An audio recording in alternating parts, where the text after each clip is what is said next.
All right, so today we're going to be diving into the Medibank data breach. Yeah, Remember that happened back in 2022? It's back in the headlines. big time. And we're going to figure out why it still matters even now, all this time later. Yeah, this wasn't just your average data breach. Right. It wasn't, just a few names and emails leaked or something Yeah. like that. Yeah. This was really serious stuff. Yeah. If you were a customer of Medibank or their subsidiary, Right. imagine your entire medical history out there in the open. Exactly. That's doctor's notes, diagnoses, treatments, medications. It's about as personal as it gets. Really scary stuff. Yeah. And the Australian Information Commissioner, the OAIC. Yeah, Australia's data privacy watchdog. Right, the watchdog. They're taking Medibank to court. Yep, they're not letting this one slide. So this isn't just a slap on the wrist then? No, What are they actually trying to do here? they're saying that Medibank was negligent on a Actually- huge scale. Basically, they're arguing that. As a Yeah. company with so many resources, Medibank didn't take the proper steps to protect this really sensitive data. And what kind of penalty are we looking at here? Oh, the penalties could be massive, Okay. potentially huge. All right, so you said proper steps. Yeah. What does that even mean? What should they have been doing?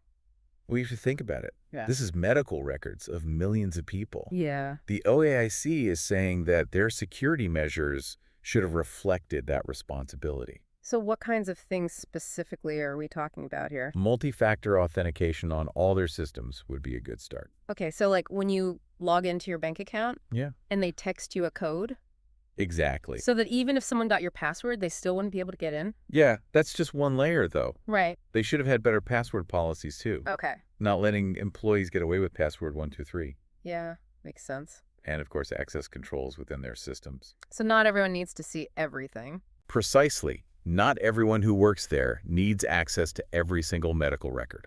Makes sense. Restricting access is super important. So tighter controls and better tech, basically making their data storage a fortress. And being proactive, not just reacting after something bad has happened. Right, thinking ahead of the curve. The OAIC is saying they should have been constantly looking for vulnerabilities Okay. and adapting their security to new threats. So it's a really high standard. Very high. And that's reflected in the fines. Absolutely. We're talking, what, $2.2 million per person? That's right. Per person affected. And there were almost 10 million people caught up in this. Yeah, that's right. That's astronomical. It is. The total fine could be over 21 billion Australian dollars. Wow. It remains to be seen whether the full amount will be imposed, but the message is clear. Right. Protecting sensitive data is not optional. It's not just Medibank making a mistake. This sets a precedent for how all companies need to be thinking about data security. Absolutely, especially with so much personal information online these days. It's a whole new world. Yeah, this is the reality now. So what does this mean for the average person? Well, that's where things get really interesting and potentially a bit scary. Okay, how so? Well, this case really shows just how vulnerable our data is, even when it's with companies that should be keeping it secure. So the big question everyone's asking is, could this have been prevented? Yeah, and what does it tell us about how other companies are handling our information? Right, because Medibank isn't the only one that has our data. Absolutely. These are the million-dollar questions. Yeah. And to get the answers, we need to take a closer look at what exactly went wrong here. All right, let's do it then. What did the OAIC find out in their investigation? Well, they didn't just focus on the technical stuff. They looked at Medibank's whole approach to data security, Right. their culture, their processes, even their training programs. So it's more than just having the right firewalls and encryption. Yeah, it's kind of like having this high security vault. Yeah. But then you leave the blueprints and the key codes just lying around. Yeah, I get it. Technology is just one piece of the puzzle. Right. The OAIC is saying that Medibank's whole attitude towards data security needed to change.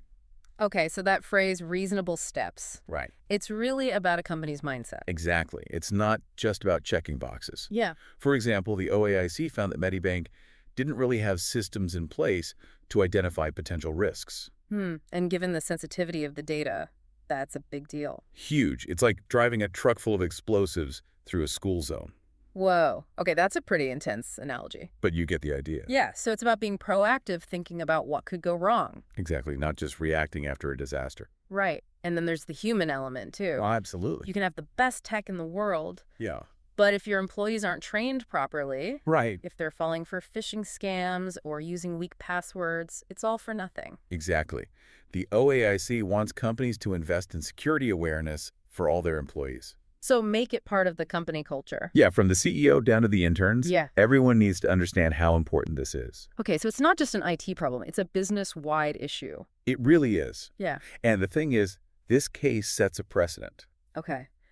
How so? The OAIC is basically saying that companies can't just say, oh, we tried our best. Right. They have to prove that they actually did everything they could So it's not just about doing something. It's about doing enough. and being able to show it. Yeah, proving it. That's the game changer here. So companies need to be constantly assessing their security, Yeah. thinking about threats, investing in safeguards. And if there is a breach, Yeah.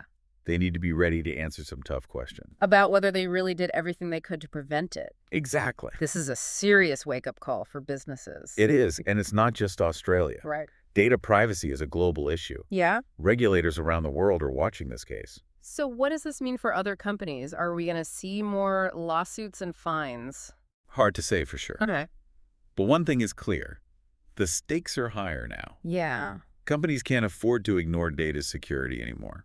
So will they actually step up and do what's needed to protect our data?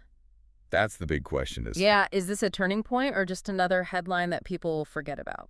Only time will tell. Okay, well, we've talked about the breach, an investigation, the potential fallout for Medibank, Right. but let's bring it back to our listeners. Yeah. What can we as individuals learn from all of this? That's a great question. Because it's easy to feel powerless I know what you mean. when you hear about these huge data breaches. It can feel like it's just a part of life now. Right, like there's nothing we can do. But actually, there are things we can do to protect ourselves.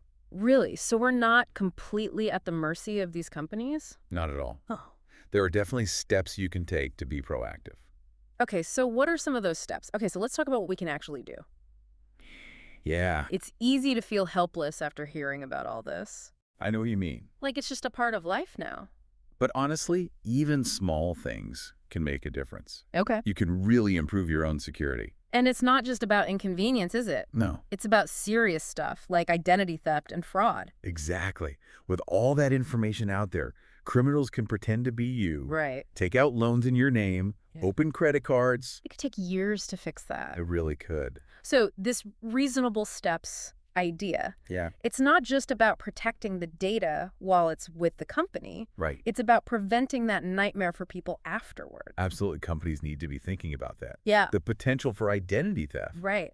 Do they have a plan to help victims? Yeah, like what happens after a breach? Are they offering credit monitoring or identity theft protection? Those things are important. They really are. It's like that saying, an Yeah. ounce of prevention is worth a pound of cure. Exactly. We focus so much on reacting to breaches, but how do we stop them in the first place? That's the million-dollar question. Yeah. And there's no easy answer. Right. But this case shows that companies need to go beyond just the technical stuff. So more than just firewalls and antivirus software. Right. They need plans for when things go wrong, Okay. ways to communicate clearly with people, and a real commitment to helping the victims. So taking responsibility. Yeah, for the data and for the people affected. And that's something we as consumers need to demand. Absolutely. Ask questions, Yeah. read their privacy policies. Yeah. Don't just hand over your data without thinking about it. We have more power than we think. We do. So let's get practical. What can our listeners do right now? Okay, first of all, strong, unique passwords. I know everyone says that. I know, but it's still so important. Yeah. Don't use the same password for everything. And turn on multi-factor authentication everywhere you can. Yes, that extra layer of security makes a huge difference. It's like a bodyguard for your accounts. Exactly. And be careful about what you share online. Think twice before you give out sensitive information. Good advice. And watch out for those phishing scams. Right, those emails or texts trying to trick you. Exactly. I know it can feel overwhelming. Yeah, But even doing a few of these things will help. absolutely. It's a good reminder that we're not powerless. We're not. This Medibank case is a wake-up call. Yeah. But it's also a call to action. Yeah. We can learn from this and protect ourselves. And demand better from companies. Exactly. Well, this has been a pretty intense deep dive, It has. but hopefully it's been helpful for our listeners. I hope so too. Knowledge is power. It really is. The more we know, the better prepared we are. And remember, we'll have links in the show notes to Great. resources where you can learn more about data security. Good idea. Stay vigilant, stay informed, and stay safe out there. That's the best advice. Well, that's all for today's deep dive. Thanks for having me. Until next time.